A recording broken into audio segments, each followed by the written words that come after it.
Welcome to your channel Preparation for All #64. Dear learners, it is your channel. যারা DLED part 1 final exam দিতে চলেছো তাদের জন্য একটি গুরুত্বপূর্ণ 7 মার্কসের ইংলিশের কোশ্চেন হলো discuss any two strategies for developing listening comprehension. আগেরবার ডেভেলপ অফ রাইটিং স্কিল এসেছিল, এই বছরের জন্য কিন্তু লিসেনিং কম্প্রিহেনশনটি খুবই গুরুত্বপূর্ণ। তাহলে দেখো, হাতে সময় কম, আমার কথাগুলি মনোযোগ সহকারে শোনো, বোঝার চেষ্টা করো, তাহলে সহজেই আনসারটি তোমরা লিখতে পারবে। এবং আমি বোর্ডে আনসারটি আগে লিখে নিয়েছি, তারপরে তোমাদেরকে বোঝাবো। আমার বোঝানোটা কিন্তু মন দিয়ে তোমরা শুনবে। দেখো, listening is an active process of communication করতে গেলে, যোগাযোগ করতে গেলে লিসেনিংটাকে অ্যাক্টিভভাবে নিতে হবে। এটিকে প্যাসিভ স্কিল হিসাবে ব্যবহার করলে কিন্তু লিসেনিং স্কিলের ডেভেলপ করা সম্ভবই নয়। তাহলে এটি কেমন ধরনের লিখবে পরীক্ষায়? অ্যাক্টিভ প্রসেস অফ কমিউনিকেশনের একটি active process. It can be শোন অ্যাজ ফলোস। কিভাবে এই লিসেনিংটা হয় আগে সেটি আমাদেরকে ভালো করে বুঝতে হবে। কি লেখা আছে? প্রথমে ইনপুট, তারপরে কি প্রসেসিং, তারপরে কি আছে আউটপুট। প্রথমে ইনপুট, তারপর প্রসেসিং, তারপরে আউটপুট। ইনপুট হলো কি? একজন কোনো কিছু বলছে, একজন স্পিকার বলছে, সেটি হলো ইনপুট। এইবার সেটি শ্রোতা শুনলো, তার মধ্যে প্রসেসিং চলছে, অর্থাৎ যেটি সে শুনলো সেটি বোঝার সে চেষ্টা করছে। এবং আউটপুটটি কি? তারপর সে রেসপন্স করছে। এখানে দুজন রয়েছে, একজন বলছে, একজন বক্তা রয়েছে যে বলছে, আর একজন কি রয়েছে? একজন রয়েছে যে এটিকে শুনছে। তাহলে যে বলছে সে প্রথমে বলল, যে শুনছে সে সেটিকে প্রসেস করলো, তারপরে সে রেসপন্স দিল। এইভাবে লিসেনিংটা হয়। বাই ইনপুট, এই ইনপুট বলতে কি বোঝানো হয়েছে? We mean the word spoken by the speaker. বক্তা যে কথাটি বলছে সেটি হলো input. And by output the listeners, মানে যে শ্রোতা, রেসপন্স। লিসেনার রেসপন্সটি হলো লিসেনার কথাটি শুনে যে আনসারটি দিচ্ছে সেটি কিন্তু আউটপুট। এইবার পড়ে থাকলো processing. Listener processes the input. Listener কি করলো? এই ইনপুটটা প্রসেস করলো, তার মাথার মধ্যে সেটা প্রসেস হতে থাকলো, যেটি শুনলো সেটি সে বোঝার চেষ্টা করলো।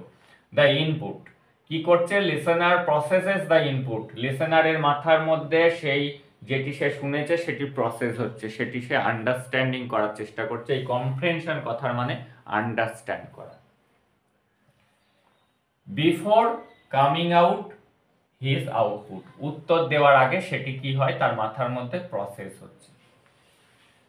এইবার ক্লাসরুমে, এলিমেন্টারি লেভেলে কিভাবে এই লিসেনিং স্ট্র্যাটেজিটা নিতে হবে ডেভেলপ করার জন্য, লিসেনিং স্কিল ডেভেলপ করার জন্য কি স্ট্র্যাটেজি নিতে হবে এলিমেন্টারি লেভেলে, ক্লাসরুমে কিভাবে শিক্ষক স্ট্র্যাটেজি গ্রহণ করবে যাতে বাচ্চারা লিসেনিং স্কিলটা ডেভেলপ করতে পারে।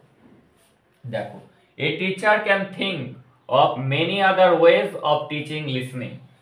একজন শিক্ষক বিভিন্ন ধরনের পদক্ষেপ নিতে পারে পড়ানোর জন্য লিসেনিং। তাদের লিসেনিং স্কিল ডেভেলপ করার জন্য একজন শিক্ষক কি করতে পারে? ক্যান থিঙ্ক, ভাবতে পারে, মেনি আদার ওয়েজ, বিভিন্ন ধরনের পন্থা সে নিতে পারে। Story based method, story based অর্থাৎ গল্প বলা পদ্ধতি is the most useful method for developing listening comprehension.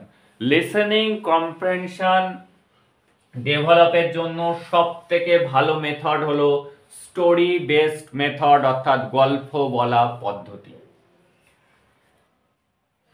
The teacher can tell the listeners, যারা শ্রোতা, ছোট ছোট বাচ্চা রয়েছে, তাদেরকে টিচার কি করতে পারে? এ স্টোরি, টেল স্টোরি অর্থাৎ গল্প বলতে পারে। দ্য টিচার ক্যান মানে পারে, টেল মানে বলতে, দ্য লিসেনার্স মানে শ্রোতাদেরকে বা স্টুডেন্টসও লিখতে পারো, এ স্টোরি একটা গল্প বলবে।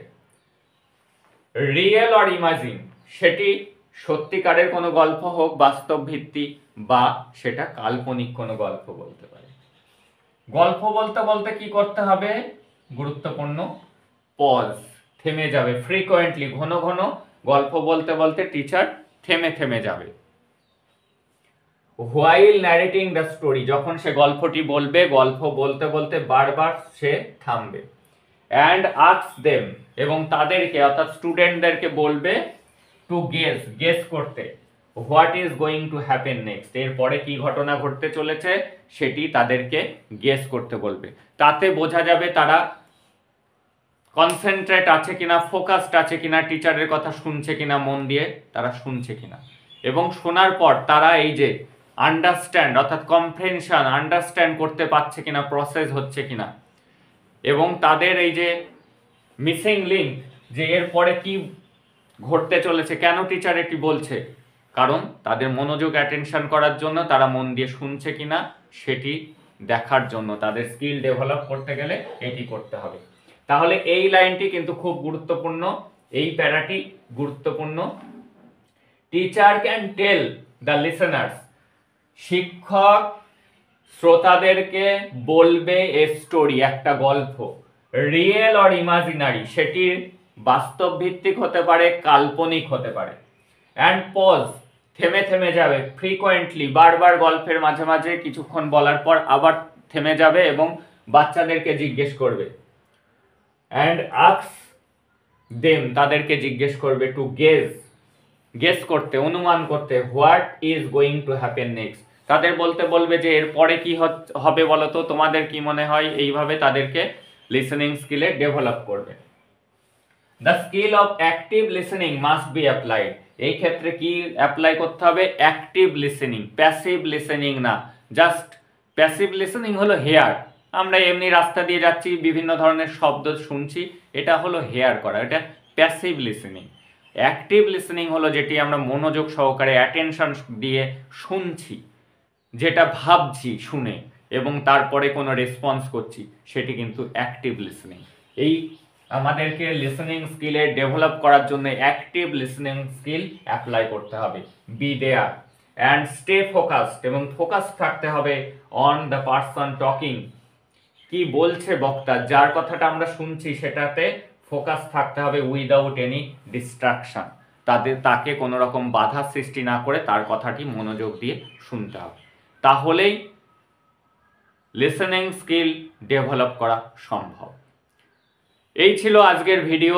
তোমরা প্রিপারেশনের জন্য ধারাবাহিকভাবে ভিডিও চ্যানেলে আপলোড হয়েছে প্রচুর ভিডিও, প্রত্যেকটি তোমরা দেখো। ইংলিশের মোটামুটি যা সাজেশান ছিল মোটামুটি কভার করে দেওয়া হয়েছে, প্রত্যেকটা বিষয়ের সাজেশান দেওয়া হয়েছে, আনসার আসছে, এমসিকিউ এর প্র্যাকটিস সেশন শুরু হয়েছে।